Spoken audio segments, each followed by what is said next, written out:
Well, in 4 days, voters in Hoover head to the polls to pick the city's next mayor. They're going to have a choice between the current mayor, that is incumbent Frank Mercado, and City Council President Gene Smith. Whoever wins this race is going to determine the future of this space right here. This is the River Chase Galleria. It is a large piece of property, the largest mall in the state of Alabama. As malls nationwide compete with online retailers, how does a property like this thrive in the years ahead? Mayor Frank Mercado says a performing arts center or mixed-use developments like condos have been discussed, along with bringing STEM businesses into the mix to further diversify the city's economy. Even bringing UAB into the picture and let them see what we have, all of the opportunities that we have to bring research and development in here.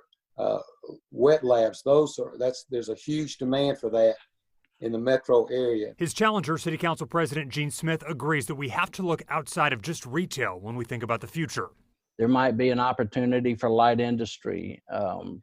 Obviously, technology continues to grow all over, as well as here in Hoover. There will still be a large retail component, but we're going to have to look at other types of things that can come in, because we may need to look at our zoning ordinances and try to make adjustments in those before those needs arrive. In light of recent violence, including a shooting that took the life of an 8-year-old boy, security is also an issue. Councilor Smith says perceived issues are real issues, and we need to change that perception. He sees technology as part of the solution. There are devices that already exist that can tell from as far as 50 feet if somebody is carrying any type of a weapon. And that would give police probable cause to be able to stop and talk to these individuals. Councilor Smith agrees with the mayor that having a permanent police presence is also a good move. But we have to be proactive rather than reactive.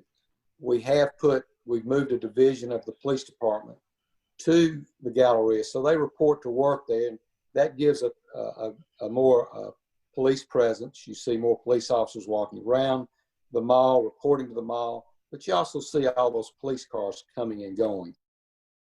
The mayor says the mall is a safe place to shop and pointed to other areas like improved camera systems, even using dogs that can detect gunpowder as part of the solution.